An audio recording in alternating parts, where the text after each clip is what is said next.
আসসালামু আলাইকুম, সাথী লাইজু টিভি চ্যানেলে আপনাদের সবাইকে স্বাগতম। আশা করছি সকলে খুবই ভালো আছেন। আজ আপনাদের জন্য নিয়ে এসেছি খুবই মজাদার ইলিশ ভাপা। ছোট থেকে বড় সকলে খুবই পছন্দ করবে। আশা করছি আজকের রেসিপি আপনাদের কাছে অনেক ভালো লাগবে। ভালো লাগলে অবশ্যই ভিডিওটি লাইক দিবেন, চ্যানেলটি সাবস্ক্রাইব করে আমাদের সাথে থাকার অনুরোধ রইল। এরই মাঝে যারা আমার চ্যানেলটি সাবস্ক্রাইব করেছেন সকলকে অসংখ্য ধন্যবাদ। তাহলে চলুন রেসিপিটি শুরু করি। প্রথমে এখানে আমি নিয়েছি 4 টেবিল চামচ সরিষা, দিয়ে দিচ্ছি 10টা কাঁচা মরিচ, এবার দিয়ে দিচ্ছি 3টা পেঁয়াজ কুচি। আপনারা যদি গ্রেভিটা বেশি চান সেই ক্ষেত্রে বেশি করে পেঁয়াজ দিতে পারেন। দিয়ে দিচ্ছি হাফ চা চামচ লবণ। এইভাবে বেটে নিলে সরিষার তেতো ভাবটা থাকে না, আমি এই জন্য এইভাবে বেটে নিচ্ছি। আমি ব্লেন্ডারে ভালোভাবে বেটে নিব, আপনারা চাইলে পাটায়ও বেটে নিতে পারেন। স্মুথ একটা পেস্ট তৈরি করে নিব। এরই মাঝে দেখুন আমি স্মুথ একটা পেস্ট তৈরি করে নিয়েছি।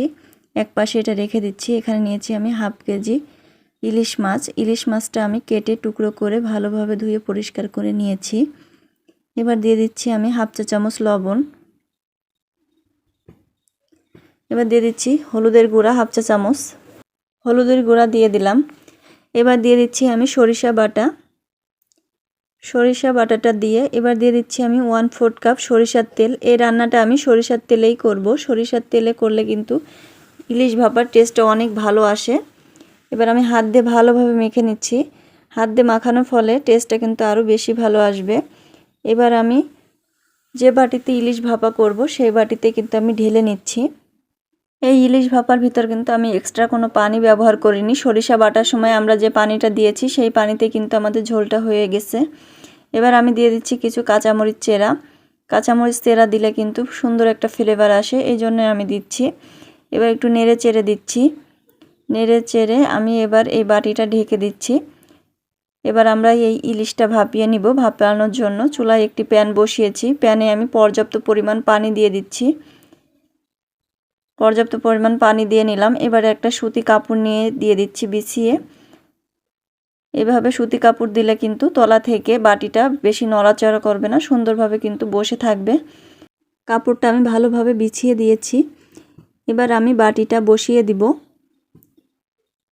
ইলিশ ভাপার বাটিটা বসিয়ে দিলাম। এবার চুলা অন করে ঢাকনা দিয়ে ঢেকে দিব।